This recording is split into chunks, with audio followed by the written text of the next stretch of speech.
Eu tenho um grande medo de que uma coisa terrível vá acontecer ao meu pai. Eu não sei porquê. Simplesmente eu tenho um medo terrível. Eu sinto que vai acontecer uma coisa terrível à minha namorada também. Eu sinto impulsos repentinos de fazer coisas que... É uma ordem que vem de dentro de mim, que exige que eu faça coisas... Que espécie de coisas? É uma ordem para eu cortar minha garganta com uma navalha. Eu sei que isso é uma loucura. E aí faço alguma coisa que me impeça de agir assim. Paguei minha vida tentando lutar contra essas ideias. Por isso, só há pouco tempo eu terminei o meu curso de Direito. Eu tenho 29 anos e estudei durante 9 anos. Bernard Arthur e Edward Fox em O Homem-Rato, nas vozes de Enio Santos e André Filho. Pesquisa de um caso de neurose obsessiva, conduzida pelo Dr. Sigmund Freud. Versão brasileira, Tecnissom, Rio de Janeiro.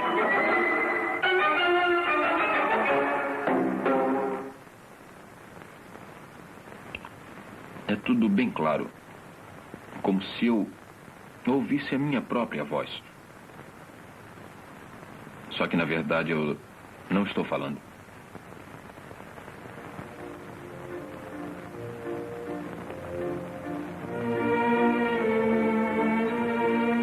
Viena, 1906. Capital do Império Austro-Húngaro. A tradicional cidade de Strauss, mulheres bonitas, aristocratas e soldados.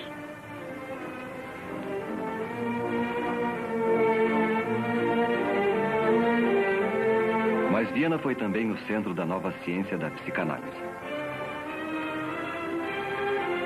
O Dr. Sigmund Freud, um jovem médico que estudava as doenças mentais, ficara fascinado pelo conceito do inconsciente da mente e como seu funcionamento secreto afeta o nosso dia a dia. A maioria dos pacientes de Freud era formada de vienenses da classe média.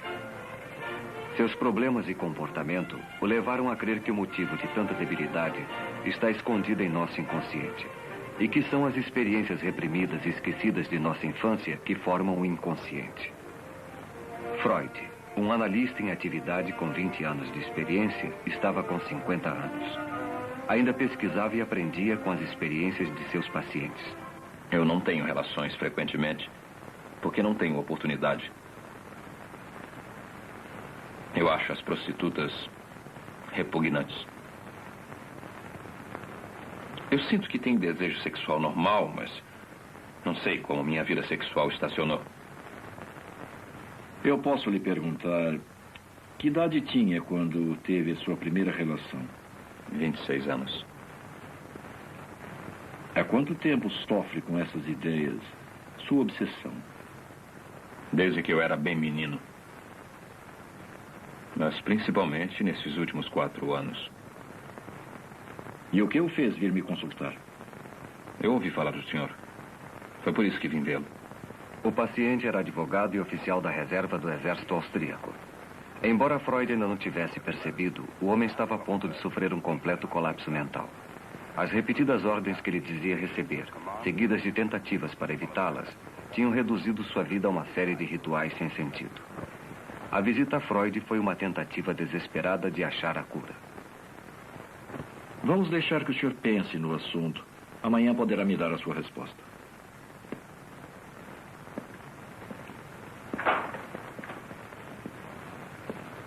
Eu vou falar com a minha família a respeito. Como eu devo lhe pagar? Pode me pagar mensalmente, aos poucos. 70 florins para 70 ratos. Então eu lhe vejo amanhã. Passe bem. Passe bem. Freud não conhecia a extensão da doença do paciente. Mas se o inconsciente é o produto de experiências reprimidas da infância, eram esses acontecimentos esquecidos que Freud teria de revelar. Freud já havia percebido que os temores do paciente de que alguma coisa ia acontecer a seu pai e a sua namorada eram essencialmente absurdos. Durante todo o período de tratamento, Freud anotou detalhadamente as condições do paciente.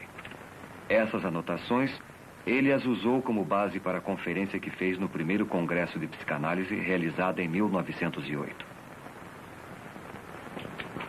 Anteriormente, as ideias de Freud foram constantemente combatidas com hostilidade e discórdia.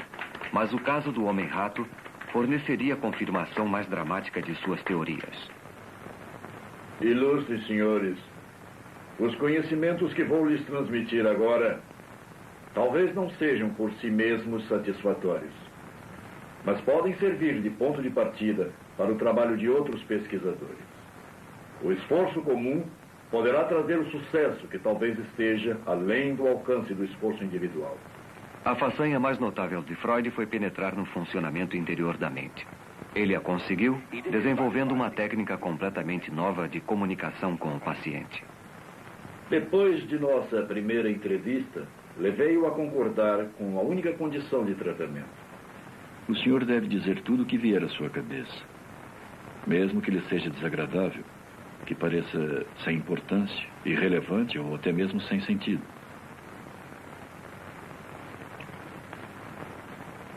Eu sempre fui atormentado por impulsos criminosos.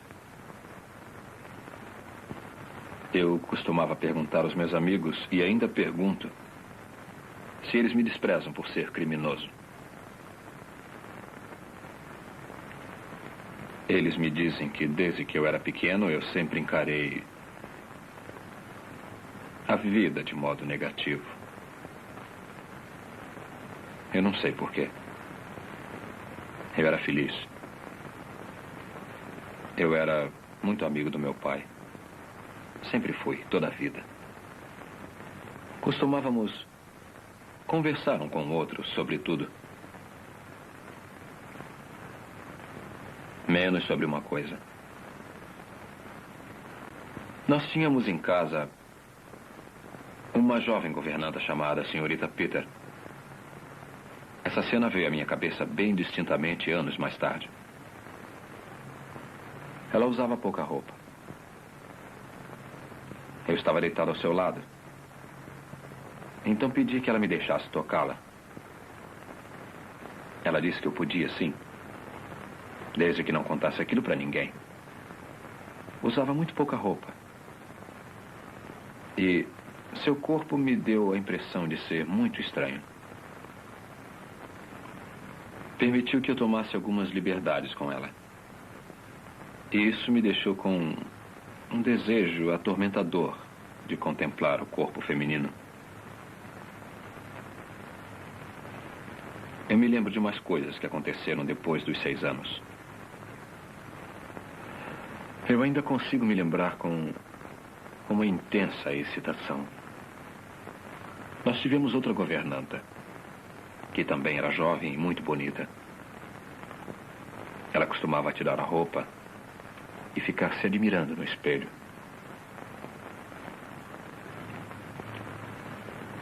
Eu ficava esperando, ficava queimando de curiosidade para poder vê-la bem.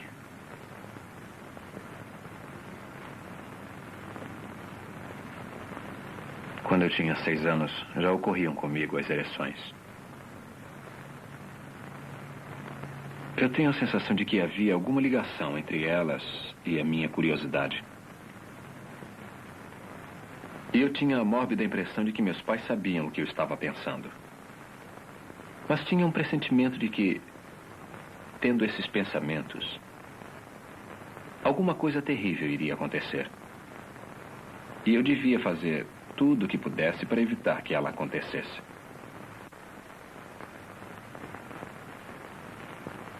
Lembra-se de alguns desses temores? Mesmo quando eu era jovem, eu não conseguia evitar de pensar na morte de meu pai. E isso me deixava muito nervoso. Agora eu ainda tenho esses temores. Temor de que aconteça alguma coisa ao meu pai. E o meu Meu pai já morreu há muitos anos. Então não pode sofrer nenhum mal? Sim, eu sei disso. Mas eu ainda sinto muito medo por ele. Ele criou uma neurose obsessiva baseada em suas experiências sexuais da infância. Isso produziu um conflito em sua mente. Lado a lado com um desejo obsessivo de ver o corpo da jovem, havia um medo obsessivo de que o pai morresse. Um instinto neurótico e a reação contra ele. O medo obsessivo que tinha de seu pai aos 5 anos, mas claramente o mesmo medo que estava sentindo na idade adulta, 24 anos depois. Por quê? Mas hoje eu quero começar pela descrição da experiência que me fez procurar o senhor. Aconteceu quando eu estava nas manobras. Eu perdi os meus óculos. Então eu telegrafei ao meu oculista em Viena, pedindo um novo par, na primeira mala postal. No momento de descanso, eu me sentei com o capitão Novak e tivemos uma longa discussão a respeito de castigos físicos. Ele era totalmente favorável a isso. Eu sentia medo dele, porque ele era cruel e não escondia. Ou a gente bate neles, ou arranja uma tortura para eles. Eu posso te contar uma boa. Praticam isso no leste. Seria uma boa ideia se a gente fizesse o mesmo aqui. Você pega 10 ou 12 homens, ou quantos homens você tiver, e manda eles formar uma fila junto ao muro. Aí você pega um deles, pega como exemplo, tira a roupa dele e manda deitar com a cara no chão, na frente dos outros. Depois você amarra os braços e as pernas dele, bem abertos para não poder se mexer. E aí acontece o quê? Eu vou dizer o que acontece. Eu não consigo falar sobre isso. Mas se devo tratar do senhor, preciso conseguir ajudá-lo a falar sobre os fatos. Falar sobre as coisas que o preocupam.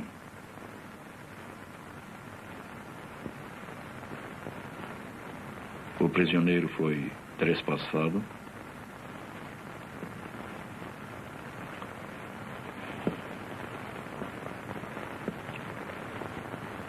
Não.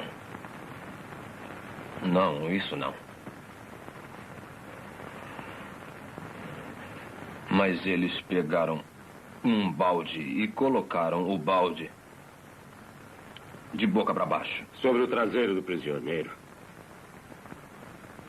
Fazendo pressão sobre as nádegas dele. De boca para baixo. Aí você pega uns ratos que estavam sendo cuidadosamente guardados e põe os ratos debaixo do balde. Um por um. Não é muito divertido para o sujeito que está com o traseiro no balde. Porque só há uma saída para os ratos que estão ali dentro. E você sabe qual é, não sabe? Eles forçam a saída. Através do ânus. Subitamente eu achei que isso estava acontecendo com alguém que era muito importante para mim. De quem se trata? Uma senhorita. Uma senhorita que eu admirava muito.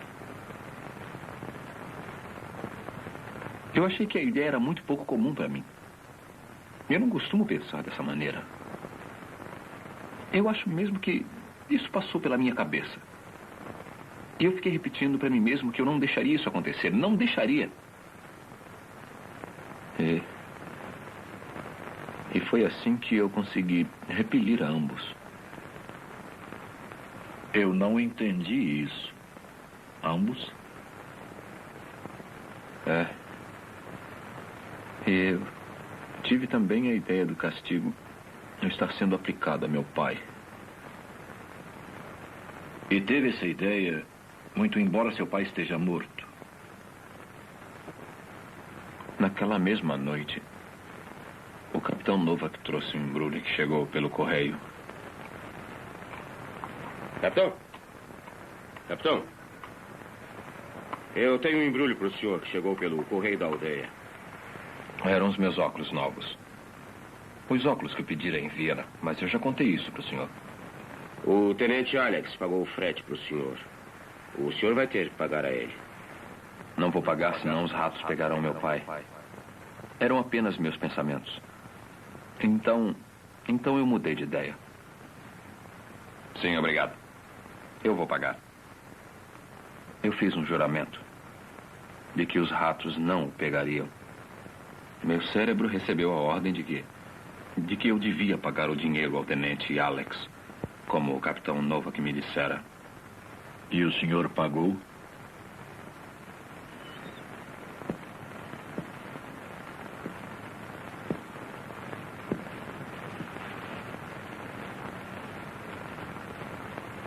Naquele dia e nos 2 dias seguintes eu tentei pagar o dinheiro.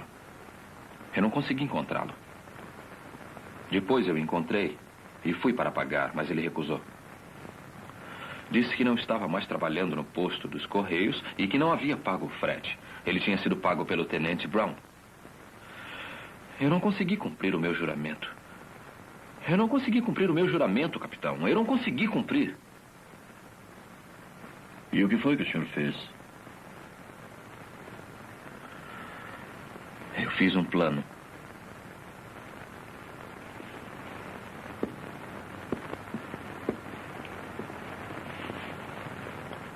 Eu iria até o posto dos Correios e o tenente Alex e o tenente Brown iriam comigo. E pediria ao tenente Alex para dar o dinheiro à moça da caixa do posto. Ela daria ao tenente Brown e ele estaria reembolsado.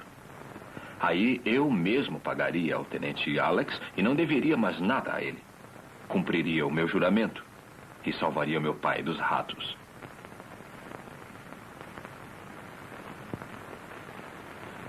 Mas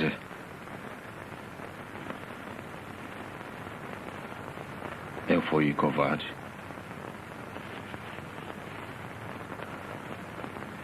Eu sempre fui covarde.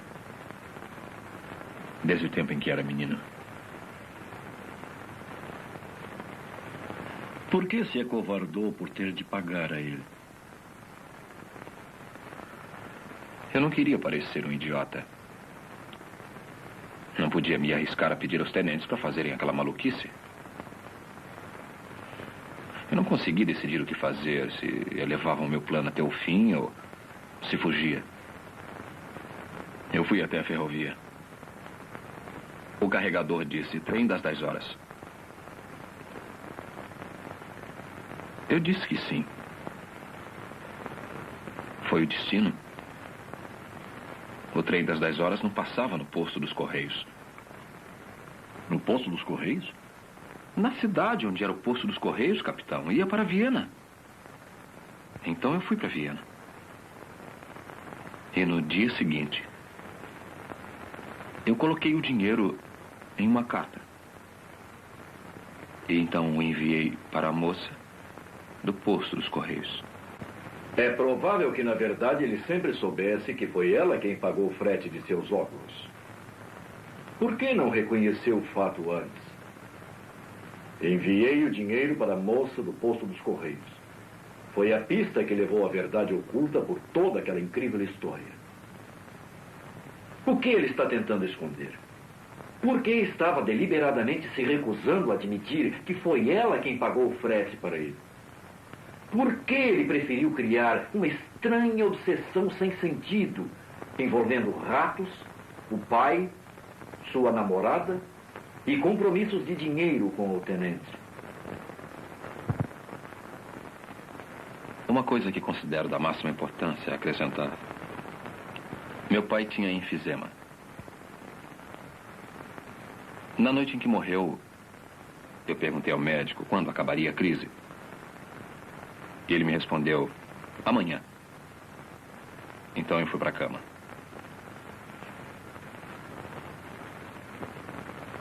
Meu pai morreu naquela noite. Nunca entrou na minha cabeça que ele pudesse morrer. E ainda não consigo entender que esteja morto. Só depois de quase 2 anos de sua morte foi que eu comecei a me preocupar com isso. Comecei então a me considerar um criminoso. Porque eu não estava presente quando ele morreu. Foi imperdoável. Porque afinal eu era o filho dele. Então eu sou um criminoso. Eu vou tentar explicar. O que precisamos fazer é encontrar as ligações certas.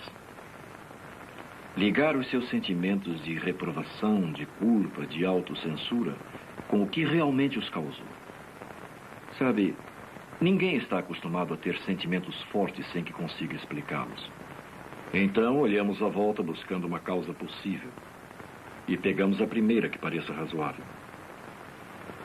O senhor se agarra ao fato de estar ausente do leito de morte de seu pai. Mas fez a ligação errada. A verdadeira causa desse forte sentimento está em alguma experiência desconhecida alojada em seu inconsciente. O que nós temos a fazer é torná-la consciente e depois estabelecer a ligação certa. Quer dizer que minha sensação de ser um criminoso com relação ao meu pai é justificável? Provavelmente. Por algum motivo que desconhecemos. Mas nesse ponto do seu tratamento, vai achar difícil aceitar isso. Eu jamais aceitarei porque é impossível. Eu nunca fui um criminoso para o meu pai. E mesmo que eu aceitasse a justificativa desse sentimento, eu não vejo em que isso poderia me ajudar.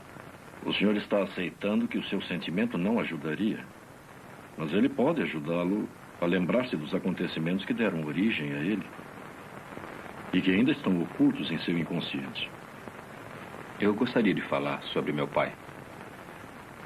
Eu tenho umas fotografias dele. Eu sempre trago comigo.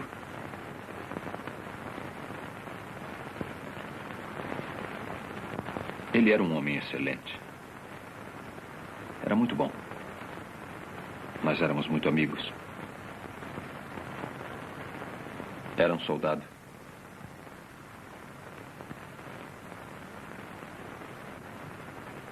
Isto é apenas um pensamento isolado, sem nenhum significado.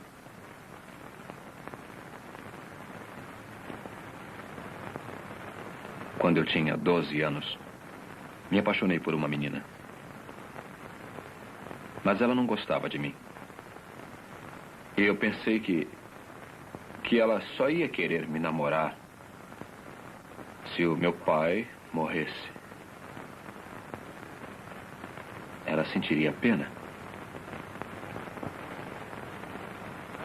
Mas eu tirei essa ideia da minha cabeça. E na verdade, me passou rapidamente pela cabeça. Não foi nada.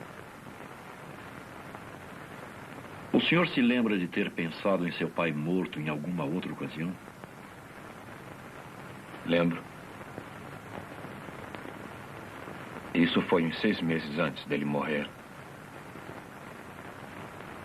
Mas não foi importante.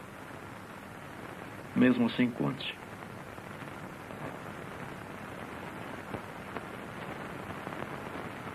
Prefiro não pensar nisso.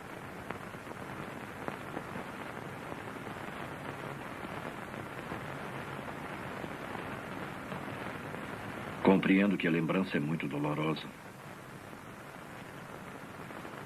Não.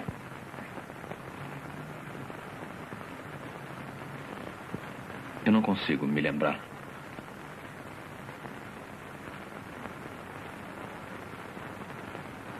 Foi uma dessas suposições.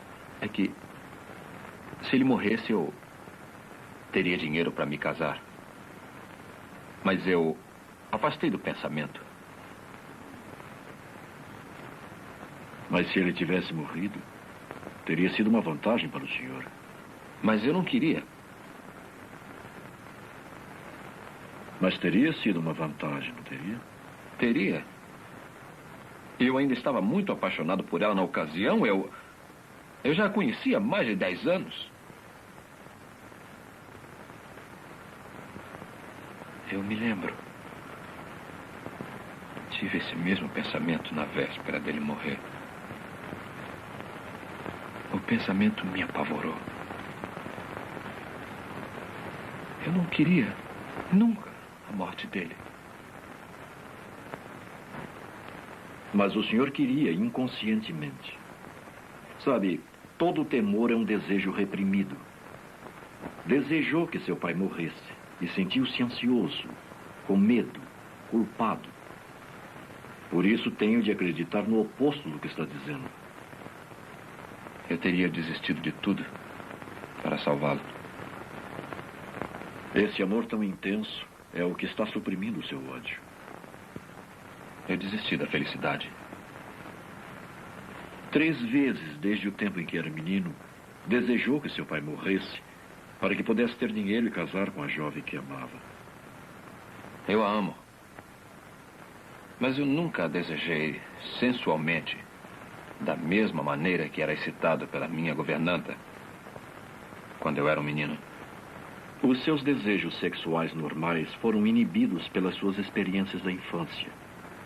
E considera o seu pai um empecilho entre o senhor e o objeto de seus desejos sensuais.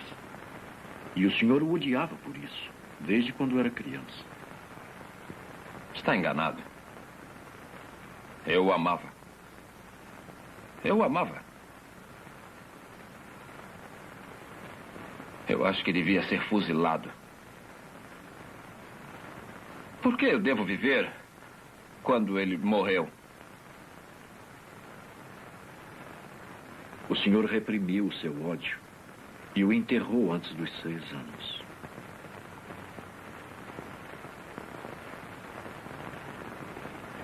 Uma vez eu tentei matar meu irmão. Nós éramos meninos.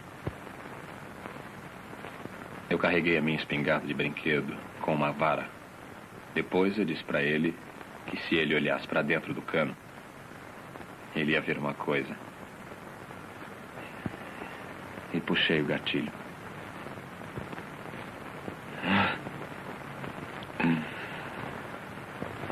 Mas ele não se machucou, não. Mas foi a minha intenção. Eu fiz isso. Diz minha memória. Você não pode ter feito isso. Diz o meu orgulho. Mas você fez isso. Diz a minha memória. 18 de março de 1908. Freud estava tratando do paciente há 5 meses. O paciente está caminhando lentamente para um reconhecimento de sua hostilidade contra o pai. Ele negou a hostilidade, mas lembra-se de ter sentido hostilidade também ao irmão de quem gostava. A mesma hostilidade está também presente na atitude dirigida à sua namorada.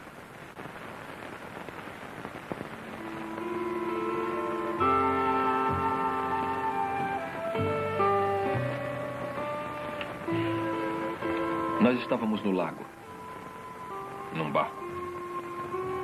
Ela adorava andar de barco. Mas eu temia que ela se resfriasse.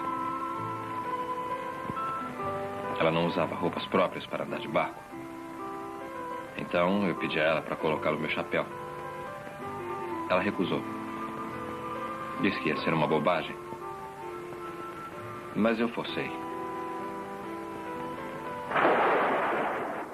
Olha, vai chover. Eu acho que não. Vai, você vai se molhar. Você devia estar usando uma proteção. Não, eu estou perfeitamente bem. Pode deixar, Paul. Ponha o meu chapéu para você não se molhar. Não, eu estou bem, Paul. Ponha o meu chapéu. Que bobagem. Ponha o chapéu. Não. Ponha o chapéu. Não. Ponha o chapéu. Não. Ponha o chapéu. Não ponho. Ponha o chapéu. Não. Ponha o chapéu. Ponha o chapéu.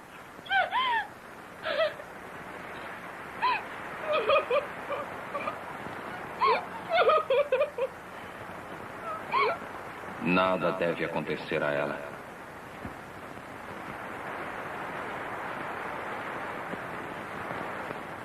Nada deve acontecer a ela. Nunca.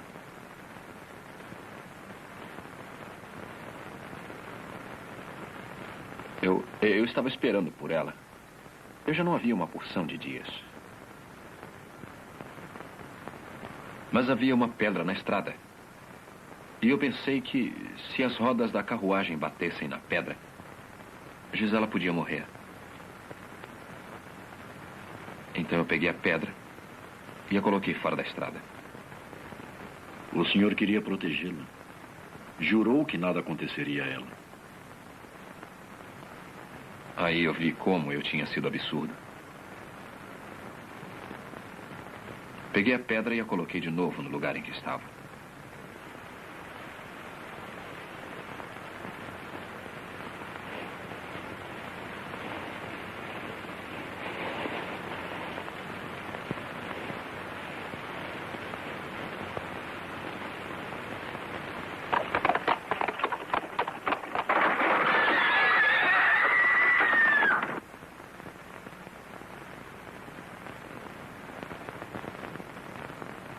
Queria que ela vivesse, queria que morresse.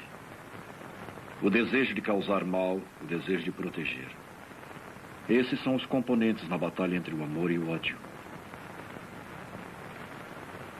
Nada deve acontecer a ela.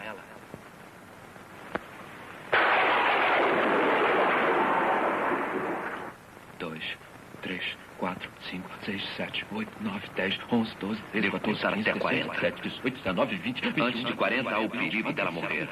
Dela morrer. Morrer! 34, 35, 36, 37, 38, 39, 40! 40! 40! 40!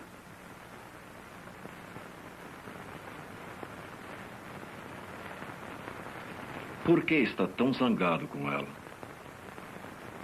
Deve haver um motivo para estar tão zangado e ter de protegê-la. Talvez ela não o ame.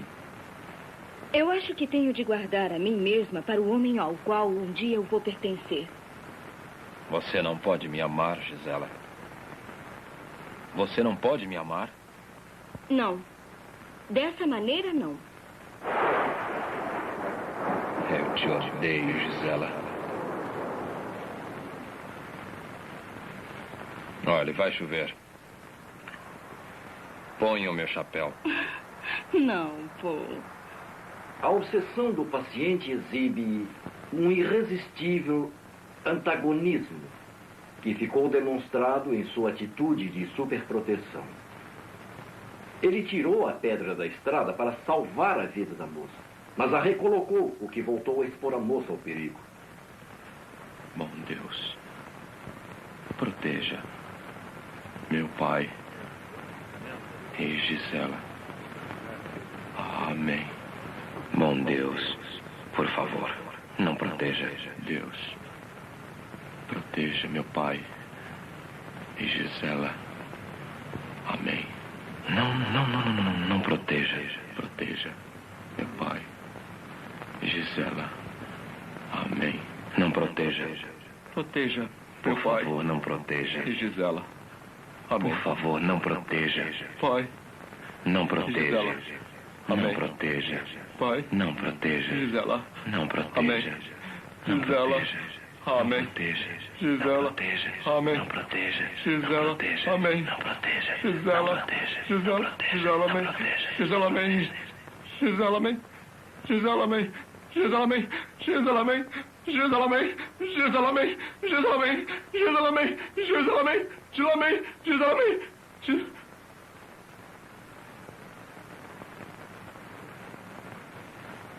Em suas orações, ele tentou afastar o que considerou ser o seu pensamento mau, luxurioso para com Gisela. Uma oração de proteção para Gisela. Ele repetia tão depressa que nenhum mau pensamento poderia interferir. Mais tipicamente, a palavra proteção é que continha verdade, aquilo que devia ser afastado. A palavra Gisela mesmo, formada pelas duas palavras, o nome da moça, Gisela, e amém. Repetindo seguidamente, muito depressa, tornaram-se Giselamen, Giselamen, Giselamen, Gisela Semen.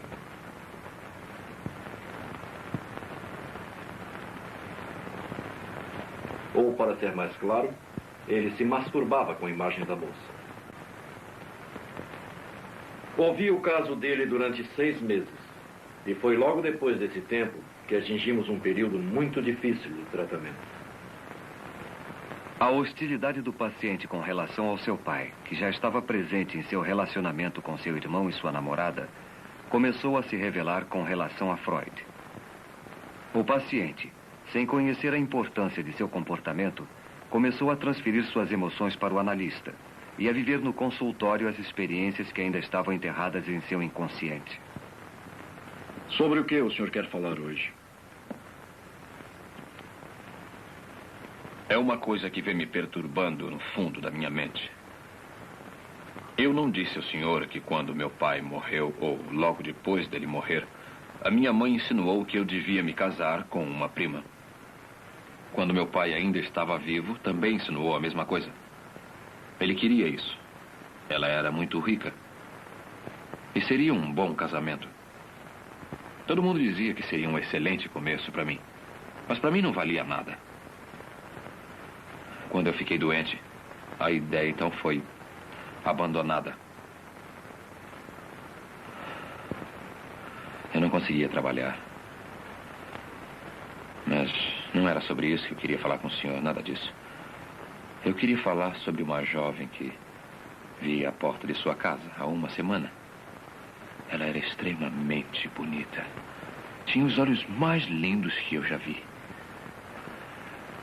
E ela me deixou muito excitado. Por que está fazendo isso? Por que está fazendo isso? Por que põe a sua filha na porta de casa para excitar-me? Eu confiei em você como um amigo. Mas está sendo bonzinho comigo só para eu me casar com ela. É por isso que está me tratando tão bem. Você quer que eu seja o seu genro? Eu a desprezo, eu a odeio, eu a detesto, eu também o odeio, mas admiro a sua esperteza. Está transferindo para mim a sua aversão à possibilidade de casamento? Essa não é a prima rica com quem sua mãe queria que casasse? O senhor é quem a está promovendo a minha filha. O senhor é mesmo muito esperto. Consegue insinuar coisas estúpidas, sim. E é muito inteligente também. Oh, muito inteligente. Esconde suas verdadeiras intenções. E sabe que ela tem olhos muito bonitos. Tão bonitos que cheguei a sonhar com ela.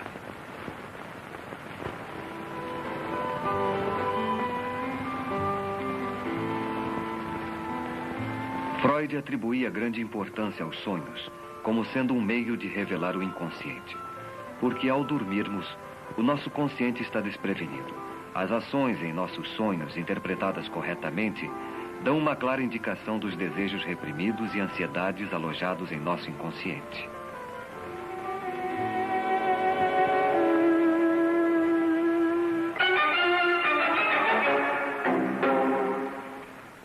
Não. Você está interessado não é em seus bonitos olhos, é em seu dinheiro, em seus sonhos. A moça que pensa ser a minha filha é a prima rica que seus pais queriam que desposasse. O estrume de vaca é um símbolo de dinheiro. E também pode representar sujeira. Dinheiro é sujeira. Uma coisa desprezível. Também é uma coisa que deseja. Porque sempre foi a necessidade do dinheiro para se casar que o fez querer ver seu pai morto. O senhor me enoja! Porque o senhor me transformou no pai que quer que se case com a prima rica. E está zangado por isso. É o que traz de volta todo o conflito de sua mente. Devia permanecer fiel a Gisela, a moça quem amou, ou devia se casar com a prima rica, como seu pai queria? Não sabe decidir. E para evitar enfrentar o problema, ficou doente. Não podia trabalhar porque não queria trabalhar. Se o senhor se formasse em direito, o combinado seria de que se casasse com a prima rica. Mas o senhor não queria. E foi por isso que levou 9 anos para conseguir se formar.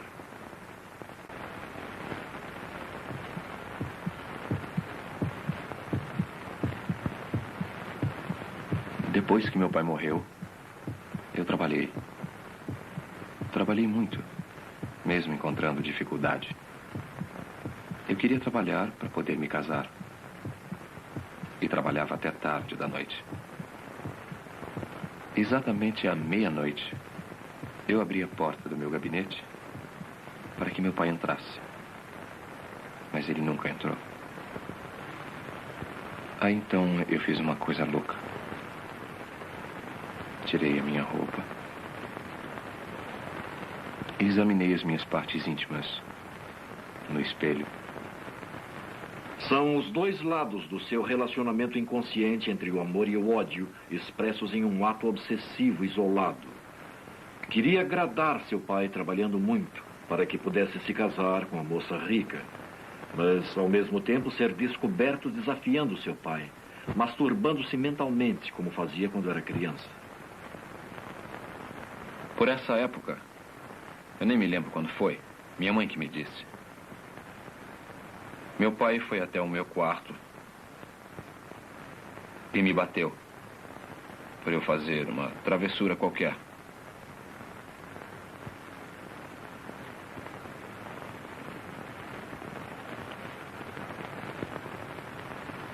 Eu tinha mordido alguém. A surra de seu pai estava ligada em seu inconsciente às suas travessuras sexuais. Eu mordi alguém e ele me bateu por isso. Seu rato! Rato sujo, imoral! Por que não me põe lá na rua? Está me transformando no pai com quem está zangado. Não. Não. Não. Não. Eu não vou machucá-lo.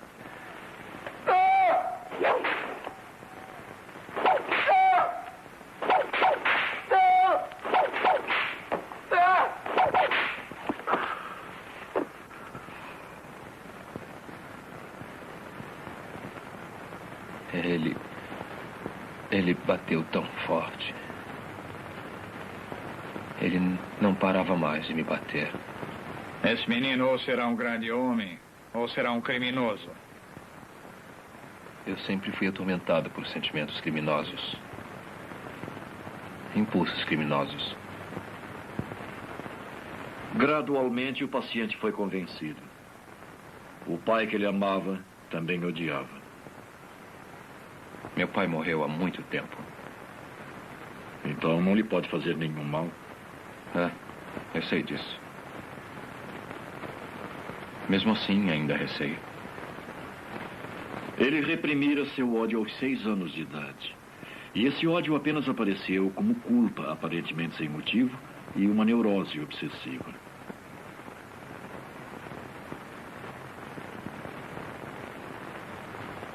Era um rato. Estava se alimentando do corpo de meu pai.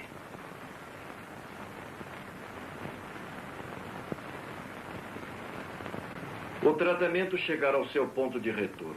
O caminho estava livre para a solução da imagem do rato. Tendo aceito, depois de uma luta de 10 meses, a relação de amor e ódio com seu pai, ele estava apto a me contar coisas que eu pude refazer e explicar os motivos das histórias sobre os ratos. A história de ratos do capitão tornou-se o ponto central de referência para uma série de associações retrocedendo até a sua infância. E ratos adquirem uma série de significados simbólicos. Foi arranjar dinheiro para poder se casar. O motivo de querer ver seu pai morto. Dinheiro é sujeira. Uma coisa desprezível. E ratos são a mesma coisa. Tantos florins por tantos ratos. Quando eu era menino, eu vi ratos serem mortos com pauladas.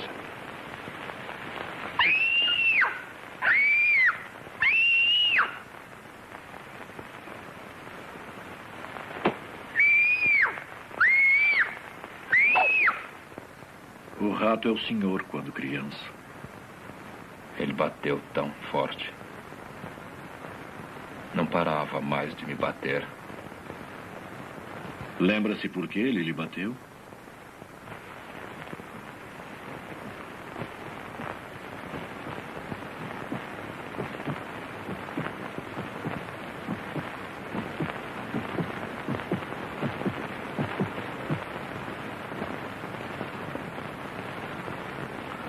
Eu mordi alguém.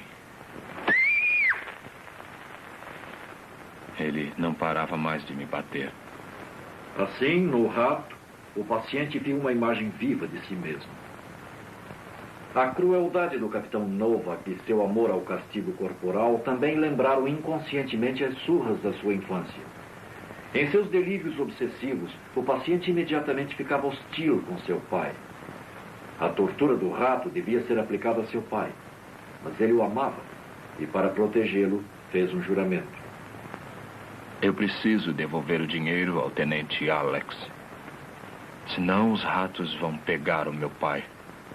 Esta foi uma promessa que não pôde manter, porque sabia que, na verdade, devia o dinheiro à moça dos Correios. No dia seguinte, enviei o dinheiro para a moça do posto dos Correios. Ela sabia que nós nos gostávamos. Foi por isso que ela pagou o frete para mim. Por que o senhor não foi diretamente ao posto dos Correios e pagou ela, pessoalmente? Porque estava com medo. Estava interessado nessa moça. Gostava dela. Pensou em dormir com ela. E se dormisse, seria infiel à moça a quem amava, Gisela. Mas desistindo de Gisela, estaria agradando a seu pai, que, embora estivesse morto, queria que se casasse com a prima rica. Inconscientemente, o senhor suprimiu o fato de que devia dinheiro à moça dos Correios, porque lembrava conflitos que eram muito penosos para serem lembrados. Conflitos que o fizeram em pedaços desde o começo de sua doença.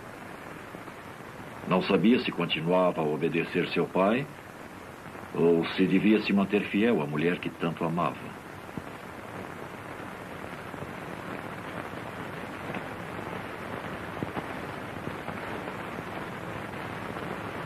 Quando chegamos à solução, o delírio de rato do paciente desapareceu.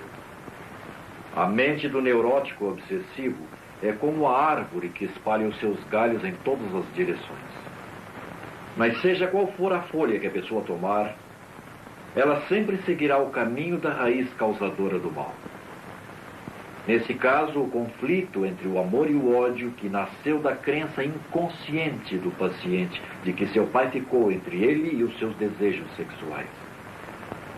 Mas, quando o ódio reprimido por seu pai foi revelado, o conflito entre o amor e o ódio ficou resolvido e a importância de sua personalidade normal foi restabelecida. O tratamento do homem-rato levou 11 meses. A cura foi completa. Não houve recaídas. O próprio Freud e seus colegas reconheceram o caso como um grande avanço. Provou a existência da sexualidade infantil. Mostrou a ocorrência de experiências precoces da infância e a influência no futuro dessas experiências ocultas em nosso inconsciente. As ideias psicanalíticas de Freud, amplamente apoiadas pelas provas do caso do homem-rato, ainda sofreram controvérsias. Mas para o bem ou para o mal, foram profundamente influenciadoras. Freud é um dos poucos homens do qual se pode autenticamente dizer: ele revolucionou os nossos pensamentos e o nosso modo de viver.